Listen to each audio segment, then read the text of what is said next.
Con la llegada de la Primera Guerra Mundial, nadie conocía lo que era una guerra. Inglaterra se había mantenido pacifista durante al menos 44 años y cualquier persona que estuviera en una edad para poder entrar al ejército en una edad militar ni siquiera había sabido lo que era una guerra. Los veteranos de aquel entonces ya ni siquiera se acordaban o ni siquiera no habían existido y no había como una forma o un verídico o una anécdota de cómo había sucedido esta.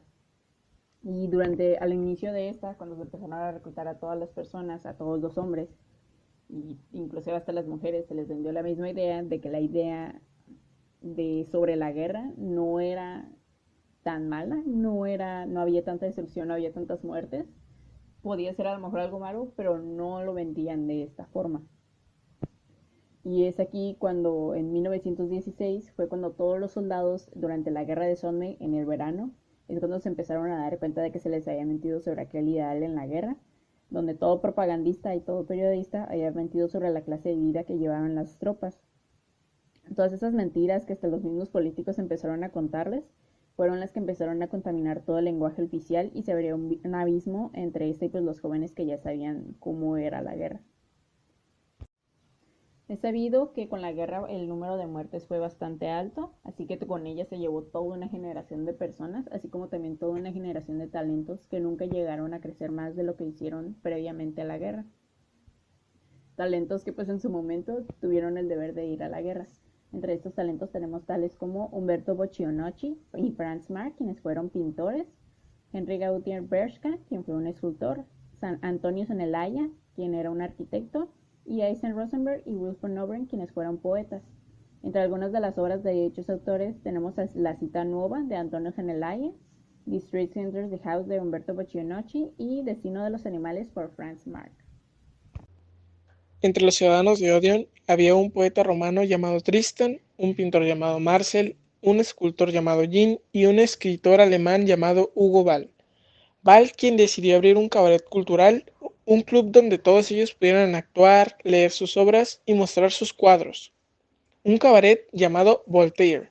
Y ahí nació un movimiento llamado Dada, que para aquel entonces significaba el deseo de esforzar el imposible proyecto de comenzar una cultura completamente nueva desde unos inicios no contaminados por el lenguaje de los mayores. La provocación era el interés esencial de Dada y su declaración de modernidad era el arte parodiando su revolución. Los dadaístas querían producir una inocencia cuya metáfora era la infancia. ¿Qué es el dadaísmo? El dadaísmo es un movimiento cultural y artístico.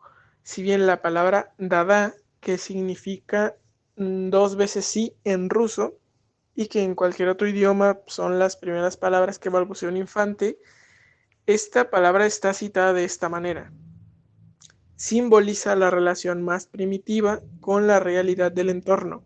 La vida aparece como una confusión de ruidos, colores y ritmos espirituales tomados sin modificar con todos los sensacionales alaridos de su desconsiderada psiquis cotidiana y toda su brutal realidad. Antes de Stalin hubo en Rusia un momento en el que el arte avanzado sirvió al poder de la izquierda no solo con libertad, sino con brillantes resultados. Ocurrió entre 1917 y 1925, cuando el comunismo era una nueva promesa y la novedad del arte se fundía en ella. Esta esperanza de unir las revoluciones en arte y política era una idea moderna, pero también estaba basada en la Rusia que existió antes de la revolución, que era inmutable, helada, con una escasa élite de aristócratas y una culta clase media asentada sobre una vasta pirámide de ignorancia. Sin la vanguardia europea, fauvismo, cubismo, futurismo, no habría sido posible el arte moderno en Rusia. Pero antes de la revolución, Moscú era cosmopolita de verdad, y algunos de los mayores coleccionistas de la historia moderna vivían en Rusia. Cuando los artistas rusos reaccionaron al evangelio futurista de absoluta modernidad, no respondían como provincianos. Pero la economía rusa era sobre todo rural, la vida de las masas primitiva y la producción mecánica algo tan nuevo que el mito futurista les parecía doblemente prodigioso a pintores y poetas rusos. El mundo se ha transformado en una sola máquina monstruosa, fantástica en perpetuo movimiento. Un sentido de ritmo y armonía mecánica solo puede tener eco en nuestros pensamientos y vida espiritual, en el arte. De todas las tendencias del arte ruso, el constructivismo parece la más próxima a los ideales de la Revolución de Octubre. Estaba hecho con nada y luego la estructura se fue formando para llegar a una construcción. Pero también tiene un sentido adicional en el nombre, un sentido filosófico. Pedían que no se hicieran imágenes que incrementaran el espíritu destructivo del hombre. Debería ser mentalmente constructivo, no destructivo. La Revolución rusa acabó con la clase media, y a partir de ahí el único patrón sería el Estado. Los nuevos artistas estatales eran alentados a considerarse como ingenieros sociales. Creían que el arte podía actuar en la política tan directamente como los íconos en la religión. Hacían teatro de calle, con desfiles y máscaras, furgones de propaganda, incluso idearon un tren de agitación y propaganda, que atravesaba el país distribuyendo folletos, proyectando películas y llevando dibujos y carteles al proletariado. Tras intentar conectar arte y política revolucionaria en Italia, el futurismo dio su primer estilo oficial al fascismo. El arte fue el que lo originó con todo el movimiento vanguardista y futurista que acompañó el nacionalismo imperante en el país durante y después de la Primera Guerra Mundial. Ante estos antecedentes, no fue extraño que cuando Benito Mussolini se alzó en el poder al frente del Partido Nacional Fascista, las profesiones artísticas y la cultura en general se convirtieran en uno de los pilares fundamentales del régimen sobre todos los ámbitos, ya fuesen disciplinas como la pintura, la arquitectura o así como la escultura y la literatura. La ideología de la construcción de las obras arquitectónicas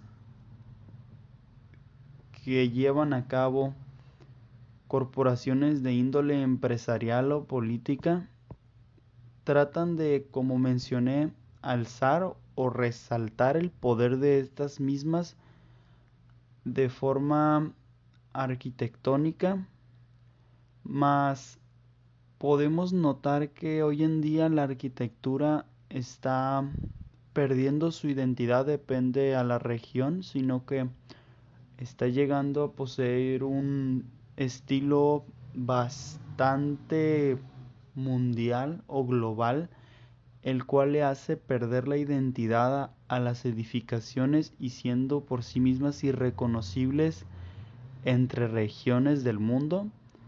Una cita del video al cual nos tocó es que en esta imagen de estos tres edificios podemos notar que si éstas tuvieran un águila, una esvástica o una asada con un martillo, podrían llegar a ser totalmente aceptables por sí mismas, ya que son una idea bastante general de lo que podremos representar el poder en todo el mundo. Tras el inicio de la Primera Guerra Mundial, el mundo que había nacido durante la época del arte moderno comenzó a desaparecer, y junto con este, la poca posibilidad que había nacido gracias a las máquinas comenzó a mitigarse gracias a las mismas. Además, cualquier cambio social daba como resultado una nueva ola de ideologías, y estas, a su vez, daban como resultado nuevas corrientes artísticas, como lo fueron el dadaísmo y el constructivismo ruso, el cual más que nada se buscaba intentar plantear una nueva realidad en la que el hombre se centrara más en la construcción que en la misma destrucción.